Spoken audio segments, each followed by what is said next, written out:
Okay, so the goal here is twofold. There's sort of the MKDA part and the Neurosynth part. The MKDA part is really sort of more generally the goal of meta-analysis, which is to make sense of the fMRI literature and kind of try to derive some consensus sense of what's going on from potentially sort of fragmentary individual studies. When it comes to Neurosynth, the goal is, or the way I think about it at least, is to do this in an accessible, easy-to-use way. So as you'll see, there's sort of, and it's already come up, there's a difference between sort of the Neurosynth philosophy and the brain map / Ale philosophy. And the Neurosynth philosophy is basically like, let's not worry about quality and let's just make it really easy, right? So there's a trade-off there, but that's the basic dimension, I think, on which these differ. There's a meta-analysis. Right? I mean, that is one way of doing meta-analysis. You just throw all the activations from a bunch of studies, I think this is emotion studies, at a brain, and you look at that, and of course, it's very easy for you all to draw some sensible interpretation of that, right? It's very obvious. Falls off the page.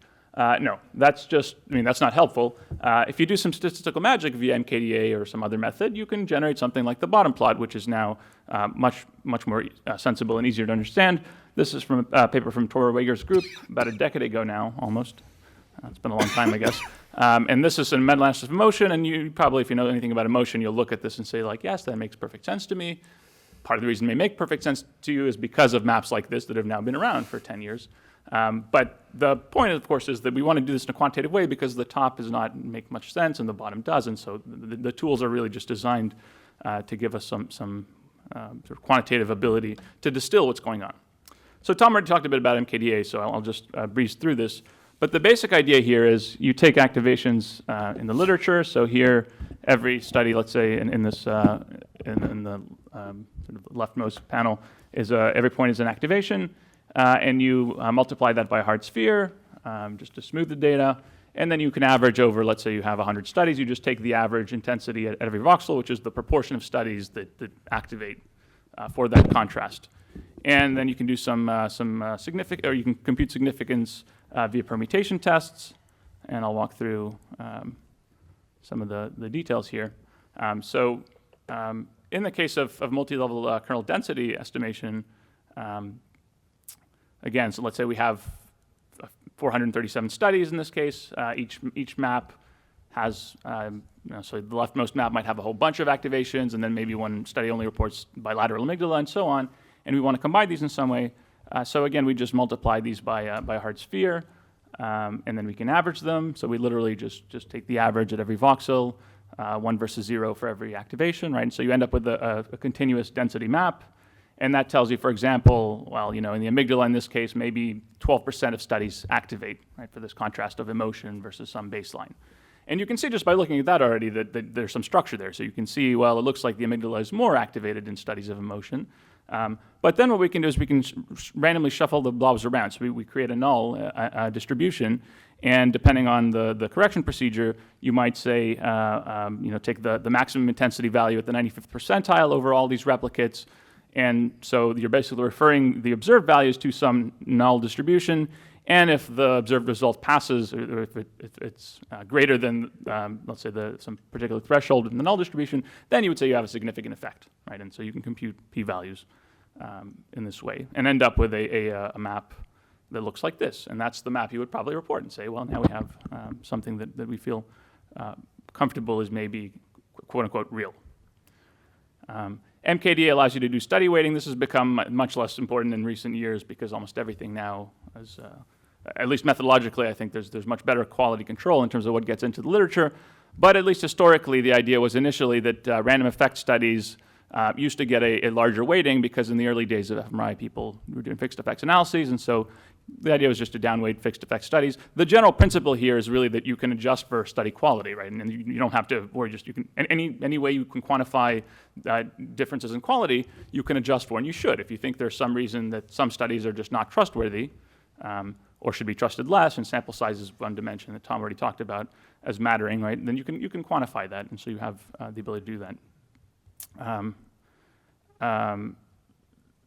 Typically, this is not weighted by peak z-score, and Tom already alluded to this, right? I mean, one problem is that we don't get continuous maps, and so these analyses are not generally based, and this is true for either of the methods you heard about, are not based on continuous effect sizes, and that's, as Tom said already, that is an issue. but that's something we live with. In this case, we are just essentially binarizing the data and saying there's at least one activation near this reported coordinate, which is not optimal. And I think you'll hear a bit later about methods. Image-based meta-analysis would be better, as I think everyone here in this session is going to tell you over and over again. So ideally, we would use continuous maps, but we don't. Similarly, Neurosynth, you can't do that right now, and not really any other method, as far as I know. No database has a very large set of these images. I already mentioned this. Thresholding is done via Monte Carlo procedure. And in general, if you're looking to using MKDA, there are free downloadable tools. If you work primarily in MATLAB, there are free tools from Torwager's lab. There's some documentation on their wiki. There's a mailing list, which I would encourage you to use. And there's lots of features of the implementation that I haven't discussed here. So it's nicely integrated with some visualization and reporting tools. It implements other statistical approaches too, and it does give you some tools for editing and study processing. So you already heard about this a little earlier, and you have tools for sort of editing the studies that are going to go into your meta-analysis. So that's MKDA. Let me talk a little bit about Neurosynth, which is something I'm more familiar with and have developed in recent years. So Neurosynth is first and foremost a website, which many of you may have seen already. You can go to neurosynth.org. And it's really intended just as a platform for doing meta-analysis quickly and on a large scale. And Angie already covered this, and so did Simon in a little bit. So you could think of Neurosynth as a website. You can also think of it as a database. So it's a database of 11,000 or more than 11,000 studies and 400,000 activations. So it's very, very large. As Angie mentioned, the quality is rather poor, but if you want quantity over quality, then you have it there. And it's also a set of, there's underlying tools written in Python for simple filtering and meta-analysis operations that you can also use in theory to do new meta-analysis, although I would not actually recommend this. This is more sort of, we use these tools to generate all the maps that are on the website, so we make them available. But if you're doing your own meta-analysis, I would not suggest you start here. It's also a Twitter account, which is very important. So when Neurosynth goes down, sometimes it's kind enough to notify you. And then you don't have to waste your time trying to refresh frantically until something comes up. So how does it work? I'll walk through the basics, and you'll see it's actually very, very simple, at least sort of schematically. What we do is we follow it, and if it looks like a duck in Quack's philosophy, right? So if it looks like a duck and quacks like a duck, then it is a duck, by which I mean anything that looks like brain activation is brain activation, we say. So this is a kind of an unusual and frankly it's a bit strange assumption because it doesn't seem like it should work. If you think about what goes into producing a published article, right? It generally is not the case that you could just pick off like XYZ coordinates and understand them, right? You don't know whether the population is, whether it's a positive activation, negative activation. You don't even know if it's functional connectivity, group level studies, whatever. So we have a parser that literally just looks for XYZ-like numbers in sequence within HTML tables of published articles, right? So that's the basic assumption. But if you're comfortable with that assumption, it makes it very easy to acquire a lot of data very quickly because, for example, here's a typical table. Many of you will have published these kind of things. And you can see that there are XYZ coordinates there, right? So, right here. And this is all we look for, is just these columns, and we pull them out of every article we find. And great, now we have a bunch of coordinates pulled from lots and lots of articles. On the other side of things, we can ask, well, how do you tie this to like function, right? So great, you have sort of a bag of coordinates. Now what? How do you know what this means? We make a similarly simple assumption. It's called a bag of words assumption. So these are the class of methods used very widely in computational linguistics. And we just treat every study abstract. Initially it was full text, but it turns out it doesn't even really matter. So we use the abstract of articles as a bag of words, an unordered list. And so we just say if a term occurs with some minimum frequency, which happens to be once or more in the abstract, then the study is about that, right? The abstract says pain study. It says emotions, an emotion study, et cetera. Non-exclusive, so a study can be about many things. So as I just said, so we show that painful stimulation lists colorful language use, then now this would go into meta-analysis of the words painful, stimulation, colorful, language, et cetera. So if you buy those two assumptions, and you don't have to, but those are the assumptions we make, then you're now in a position to do the following. You can now say, let's take the word pain, let's say you're interested in pain, and we will scan the literature for all the studies that use the word pain in the abstract, and maybe there's, 500 of those, and then we use our parser to extract all the coordinates. And at that point, you're back in sort of standard MKDA or ALE land, right? You can use whatever tool you want at this point to take that table of coordinates and meta-analyze it. Nothing has changed except the quality is poor, but you have more data, right? So think of Neurosynth as sort of independent of the statistical method used to actually do the meta-analysis. Really, it's sort of a platform that facilitates meta-analysis. But whatever you want to use, you can, and you hopefully will end up with something that looks sensible like this. And this is actually, or was at some point a few years ago, the map you get for pain if you do a Neurosynth meta-analysis. So I'll talk a little bit about what you can do with this. It is a simple, but it's, I think, a powerful framework. So some examples. You may have heard the term reverse inference thrown around. I will sort of talk about reverse inference. Won't get into details. We can estimate the probability of some term occurring in an article conditional on some pattern of activation, right? And so this is typically what you might care about when you get to the discussion section. You say, well, I saw activation in DLPFC. What does that mean? What you're implicitly saying is, what is the probability that you would see some mental state or some process present in your subjects given some pattern of activity? Well, we don't have subjects because this, again, is purely pulled from text, but the hope is that this is a reasonable proxy so that when you see some pattern of activation that suggests there's a high probability that the term language would be used in the abstract, then you hope that's a good proxy for actual language processing in people's heads in scanners. That's an assumption that we don't test directly, but that's the underlying assumption. But it means that we can quantify that, and that's something that's actually fairly hard to quantify unless you have a large set of studies. Because in the typical case, if you only have, say, a bunch of working memory studies, and you never looked at language or pain or emotion, then all you can estimate is what brain regions are associated with working memory, right? And so you can estimate what's consistently associated with working memory, but you do not have the capacity to say what is sort of preferentially associated with working memory as compared to other types of things. And when you have a large data set that has all kinds of things represented, you can do that to some extent at least. You can say, well, let's take all the working memory studies and all the studies of other stuff. You could be more specific. You could say all the studies that are not of working memory and just contrast them and get an estimate of the relative specificity of activation. So you can ask, how likely is a study to use a term if it reports activation in a particular voxel? And so we can of course, also ask, statistically speaking, is there an association? If you just imagine 2 by 2, active or not active at a particular voxel, uses the term, doesn't use the term, well, you can just compute a z-score or a p-value. And so I call this MKDA light because there's actually, at least as far as the website goes, because we're doing this for thousands of terms, there's no permutation, there's no weighting, there's actually no family-wise error correction. We use FDR. You'll get, ballpark the same result, but if you really want to, be confident, then you probably should take extra steps and go beyond this. But I think given the scale of the database, this actually, I think, works pretty well. And so what we call the reverse inference maps on Neurosynth they should be actually called association tests. They're actually, they're just telling you whether there's a statistical association, a non-zero association between the term you see and the brain regions you see, right? So it's a bit of a misnomer, but it is what it is. And this can be fully automated and done for thousands of terms. And this really is the point of Neurosynth, right? I mean, nothing about the meta-analysis machinery is new at all. You've already seen this all, and this has been around for a long time. The idea here is really just scale. We can scale this up very rapidly so that we can now do this. We can take any term that shows up in abstract and almost immediately, within seconds, generate a map like this. And if you work in any of these domains, probably you'll look at these maps and say, yeah, that basically looks reasonable. And you don't have to take my word for it. There have been several studies now that have been directly compared sort of manual, very carefully done meta-analyses with the Neurosynth result. Here's a paper from Joe Cable's group a few years ago for both positive reinforcement and negative reinforcement, and they look almost identical. Now, I'm not suggesting that you can replace hundreds and hundreds of hours of effort by pushing a button. This only works when you're talking about very broad things that can be captured by individual terms in abstract. So pain, sure. Emotion, sure.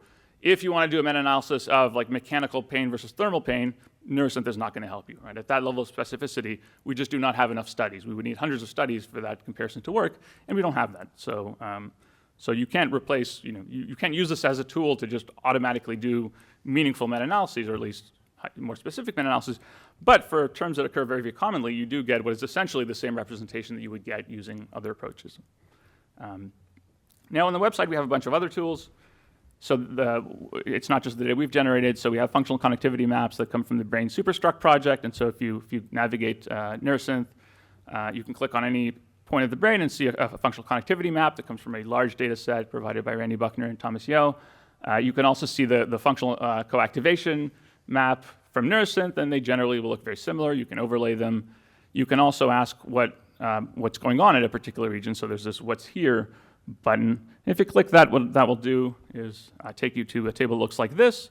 So for that particular voxel, it will pull up a table of associations. And this is an unfiltered list, so you can see that most of these terms are anatomical, not surprisingly. But this is telling you that the top associates, statistically speaking, for this particular point of the brain are, in this case, medial, theoretical reasoning, MPFC. And so this is nice because it gives you some quantitative sense of what the sort of top hits for this region are. You will also note, if you do this generally, that you don't get very specific results. So it's not like you're getting the answer, yes, this medial PFC does theory of mind. You get sort of family resemblance of these terms. And you can say, look, it looks like there's some association there with these terms more so than other things, maybe. Okay, so one way to think about what this buys you is you can replace sort of really crummy qualitative interpretation with slightly less crummy quantitative interpretation, which turns out to be important, right? Because I think one of the most useful things about this is it prevents you from saying things that are wildly wrong. It's not super helpful in making positive claims, but at least can tell you when something you're saying is maybe not supported by the data, at least as it exists right now. We provide decoding tools. They're sort of lightweight decoding tools, I would say, but they help for interpretation. Any map you upload to NeuroVault, which I'll show you in a moment, it is automatically integrated in Neurosynth. You can sort of decode it by correlating the map you just uploaded with every meta-analysis map in Neurosynth, and that can give you some sense of what is this most similar to. NeuroVault's already mentioned a couple times. It's a website developed by Chris Gorgolevsky, and I would encourage everyone again to put your maps in NeuroVault, because if you do that, ultimately we'll be able to move away from coordinate-based meta-analysis towards image-based meta-analysis, which is where I think we all want to get to. And so here's a map someone uploaded, represented on NeuroVault, and you will notice that there is this analysis button, and there's several options there now. Only one of them is Neurosynth, but if you click it will take you to Neurosynth, and then you can see the top sort of correlates in terms of the meta-analysis maps in Neurosynth, and that can help, I think, interpret what's going on. And I find this more helpful because it's based on the whole brain pattern instead of just picking out a region and saying, what does this region do? What does that region do, right? Then you still have the integration problem, like how do you put this together mentally? You can do other things with this. We tried to, the data is all freely available. So you can take this, you can not care at all about everything I showed you so far and just take this entire database and do things like parcellation, right? So you can ask, well, let's take this entire data set and parcellate it. And here's some nice parcellations we've come up with based on this data set. You can use it as a tool for exploration. So we have some work integrating this with the gene expression data from the Allen Brain Atlas, although I would treat this with a high degree of skepticism. But there are tools for this, and also integrated in NeuroVault, so you can identify gene expression maps that are most similar to the activation maps you just uploaded. Be skeptical. That's all I'll say about that. Key point about all this is that everything is open. So all the extracted data, all the code, or the images, everything is publicly available. The code is available on GitHub. The data set also is. This is all released under a super permissive license or just as public data. You do not need to ask anyone for any permission. You can do whatever you want with it. And again, I think this is a differentiating feature to some degree between Neurosynth and BrainMap. You can take this and run with it and do whatever you want with it. There are no conditions on use. I mean, I like to know what people are doing, so it's, I don't mind if you send me an email saying, hey, here's a cool thing we did with it. But I'm not going to, I won't have any restrictions otherwise. And we do have a mailing list that you can ask questions on. So I will stop there. Thanks.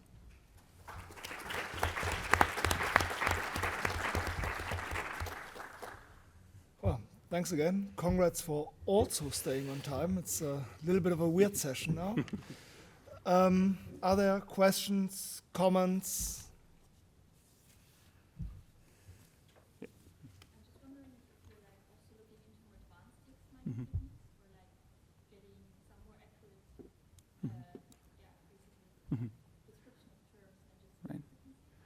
So I'm not. I like low-hanging fruit, and that's not low-hanging fruit.